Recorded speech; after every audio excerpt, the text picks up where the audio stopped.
இந்த கோவில் சுமார் 130 ஏக்கர் பரப்பளவில் பெரிய ஏரி போன்று ஒரு பெரிய அளவில் கட்டப்பட்ட ஒரு குளம் இருக்குங்க. இந்த சஞ்சீவிராயர் கோவில் அனுமனுக்கு என்று கட்டப்பட்ட மிகவும் பிரம்மாண்டமான ஒரு கோவிலுங்க. மிகவும் பெரிதளவில் இருக்கு. இந்த கோவில் விஜயநகர பேரரசர் மன்னர்கள் ஆட்சி காலத்தில் கட்டப்பட்ட கோவில் ஆகும். இங்க பாருங்க மேலும் இந்த சஞ்சீவிராயர் அனுமன் கோவில் ஜெயர் படம் பார்த்துருக்கீங்க. அதுக்கு தொடக்கத்திலேயே ஒரு கோவிலை காமிச்சிருப்பாங்க. அரக்கோணம் போட்டு ஒரு இன்ட்ரோ மாதிரி காமிச்சிருப்பாங்க. அது இந்த கோவில் எடுக்கப்பட்ட காட்சி தான். அந்த தொடக்க காட்சியில் கோவிலின் குளத்திலிருந்து தான் ஆரம்பிக்கும். அங்கிருந்து இந்த கோவிலை அற்புதமாக காமிப்பாங்க. அது இந்த குளத்தை பாருங்களேன், ஒரு ஏரி போலதான் உள்ளது. எந்த அளவிற்கு அற்புதமாக உள்ளது என்று பாருங்களேன். இது குளமே தெரியலங்க, ஒரு பெரிய ஏரி போலதான் உள்ளது. வணக்கம் மக்களே. என்னது ஆஞ்சநேயருக்கு என்று மிகவும் பிரம்மாண்டமாகவும் மிகவும் பெரிதளவில் கட்டப்பட்ட கோவிலா? ஆமாங்க, காஞ்சிபுரம் ஐயங்கார் குளத்தில் உள்ள சஞ்சீவிராயர் கோவில் தாங்க. அது மட்டுமல்லாமல் இந்த சஞ்சீவிராயர் கோவிலில் தமிழ்நாட்டில் வேறெங்கும் இல்லாத அளவில் 130 ஏக்கர் பரப்பளவில் ஒரு குளம் இருக்குங்க. இந்த சஞ்சீவிராயர் கோவில் அனுமனுக்கு என்று கட்டப்பட்ட மிகவும் பிரம்மாண்டமான ஒரு கோவிலுங்க. மிகவும் பெரிதளவில் இருக்குங்க அந்த கோவில். இந்த கோவில் இந்தியா தமிழ்நாட்டில் காஞ்சிபுரம் மாவட்டத்தில் உள்ள ஐயங்கார் குளத்தில் தான் அமைந்துள்ளது. இந்த சஞ்சீவிராய அனுமன் கோவில் காஞ்சிபுரத்திலிருந்து 8 கிலோமீட்டர் தொலைவிலும், சென்னையிலிருந்து 81 கிலோமீட்டர் தொலைவிலும், திருவண்ணாமலையில் 111 கிலோமீட்டர் தொலைவிலும் அமைந்துள்ளது. பாத்தீங்கன்னா இந்த கோவிலின் உட்பகுதியில் நம்ம வந்துட்டாங்க. இந்த கோவிலை பார்க்கலாம் எந்த அளவிற்கு பிரம்மாண்டமாக உள்ளது என்று. மேலும் இந்த ஐயங்கார் குளத்தில் தான் அனுமனுக்கென்று இந்த அளவில் பெரிதளவில் கட்டப்பட்ட கோவில் இங்குதான் நான் பார்க்கிறேன். இந்த கோவில் விஜயநகர பேரரசர் மன்னர்கள் ஆட்சி காலத்தில் கட்டப்பட்ட கோவில் ஆகும். இங்க பாருங்களேன் எந்த அளவிற்கு அற்புதமாக பிரம்மாண்டமாக உள்ளது என்று பாருங்களேன். மேலும் இந்த சஞ்சீவிராயர் அனுமன் கோவில் ஜெயர் படம் பார்த்துருப்பீங்க. அதுக்கு தொடக்கத்திலேயே ஒரு கோவிலை காமிச்சிருப்பாங்க. அரக்கோணம் போட்டு ஒரு இன்ட்ரோ மாதிரி காமிச்சிருப்பாங்க. அது இந்த கோவில் எடுக்கப்பட்ட காட்சி தான்.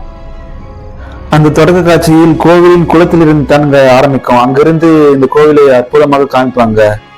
அது இந்த கோவில் தான் அற்புதமாக இருக்கும். மேலும் இந்த கோவில் அனுமனுக்கு என்று ராமருக்கு என்று தனித்தனி சன்னதி உள்ளதுங்க. நாம் முதலில் பார்க்க இருப்பது அனுமர் சன்னதி தாங்க. இப்போது நாம் பார்த்து கொண்டிருப்பது அனுமர் சன்னதிங்க. விஜயநகர மன்னர்கள் ஆட்சி காலத்து கட்டப்பட்ட இந்த கோவில் மிகவும் பிரம்மாண்டமாக உள்ளதுங்க. இங்க பாருங்களேன், மிகவும் அற்புதமாக தூண்கள் எல்லாம் வைத்து அற்புதமாக கட்டிருக்காங்க.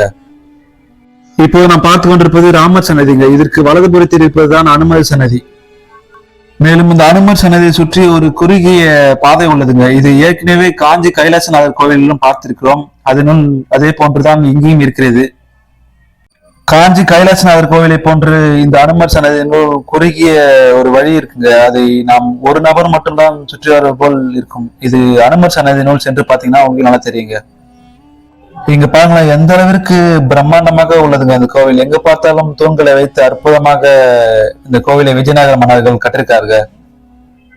இதோ இந்த இடத்துல பாருங்களேன் எந்த அளவிற்கு பெரிய அளவில் கல் உள்ளதுங்க. இது எதற்காக வைக்கப்பட்ட கல் என்று தெரியவில்லை.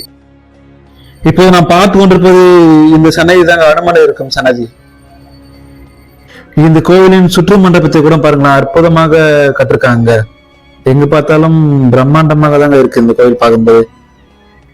இப்போ நான் பார்த்து கொண்டிருப்பது கருடன் சிற்பங்க. விஷ்ணுவுக்கு அர்ப்பணிக்கப்பட்ட எந்த கோவில்களில் பார்த்தாலும் இந்த கருடன் சிற்பம் இருக்குங்க.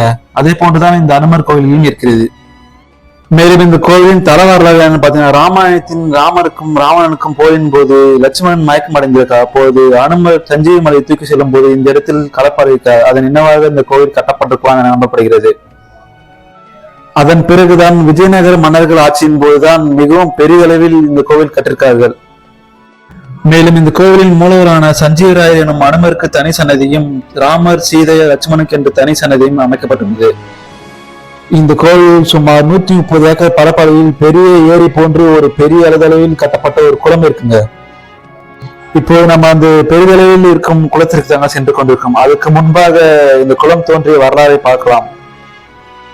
விஜயநகர பேரரசின் அமைச்சராக இருந்த எச்சூர் தாதாசாரியார் பொன்பொருளோடு இந்த ஊரின் வழியை பயணம் செய்த போது வழிப்பறி கொள்ளர்களால் சூழப்பட்டுள்ளார். அப்போது இந்த இடத்தில் திடீரென்று இருந்த வானர கூட்டங்கள், குரங்கு கூட்டங்கள் இந்த இடத்திலிருந்து அந்த திருடர்களை துரத்தி அடித்துள்ளனர். அப்போது இந்த கோவிலுக்கும் சஞ்சீவராயர் எனும் அனுமன் மீது பக்தி கொண்டு இந்த கோவிலுக்கு என திருப்பணி செய்ய வேண்டும் என்று எண்ணி இந்த கோவிலில் ஒரு பிரம்மாண்ட குளத்தை கட்டிருக்கிறார். அப்போதுதான் சுமார் 130 ஏக்கர் பரப்பளவை கொண்ட மிகவும் பெரிதளவில் இந்த குளத்தை அமைத்திருக்கலாம் என நம்பப்படுகிறது.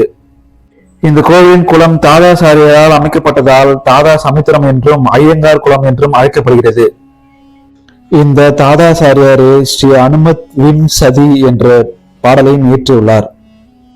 இப்போது நாம் பார்த்து கொண்டிருப்பது இந்த கோவிலின் மண்டபங்கள் எந்த அளவிற்கு அற்புதமாக கட்டிருக்காங்க பாருங்களா. இந்த இடத்தில் தான் சுமார் 130 ஏக்கர் பரப்பளவில் அமைக்கப்பட்ட குளம் உள்ளதுங்க. இந்த குளத்தை பாருங்களேன், ஒரு ஏரி போலதான் உள்ளது. எந்த அளவிற்கு அற்புதமாக உள்ளது என்று பாருங்களேன். இது குளமே தெரியலங்க, ஒரு பெரிய ஏரி போலதான் உள்ளது.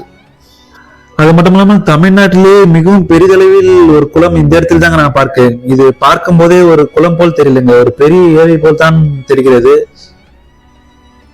மேலும் நான் ஏற்கனவே கூறியது போல் இந்த குளத்திலிருந்து தான் இந்த கோவிலின் கோபுரத்தை அற்புதமாக ஜெயலலிதா படத்தின் தொடக்க காட்சியில் அற்புதமாக காமித்திருப்பாங்க. அந்த படத்தை பார்த்தீங்கன்னாலே உங்களுக்கு அற்புதமாக தெரியுங்க. இந்த இடத்தை பாருங்களேன், எந்த அளவிற்கு பிரம்மாண்டமாக கட்டிருக்காங்க. படிக்கட்டுலாம் வைத்து அற்புதமாக உள்ளதுங்க. ஜெயலலிதா படத்தை அற்புதமாக காமிச்சிருப்பாங்க. அதை பார்த்தீங்கன்னா தெரியுங்க. மேலும் இந்த கோவிலை நீங்க பார்க்கும்போது தெரிகிறதுங்க, இந்த கோவில் கொஞ்சம் சிதிலமடைந்த நிலையில் இருக்கிறது. இவைகளை திருப்பணி செய்தால் நன்றாக இருக்குங்க.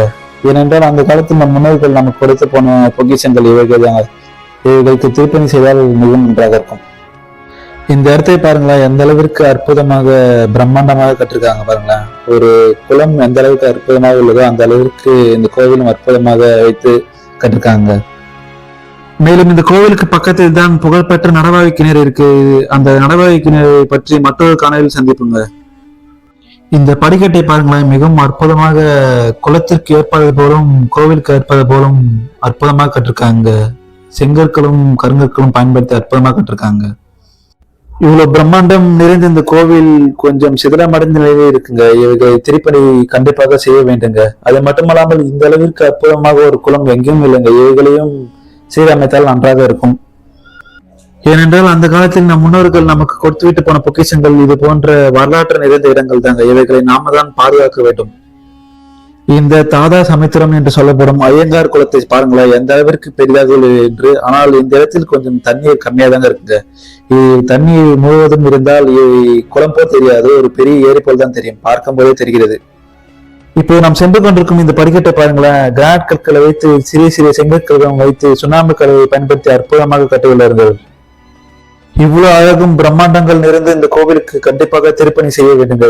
என்ன ஃப்ரெண்ட்ஸ், இந்த பதிவு உங்களுக்கு மிகவும் பிடித்திருக்கும் என்று நினைக்கிறேன். மீண்டும் இது போன்ற சுவாரஸ்யம் மற்றும் மற்றொரு காணொலியில் சந்திப்போம்.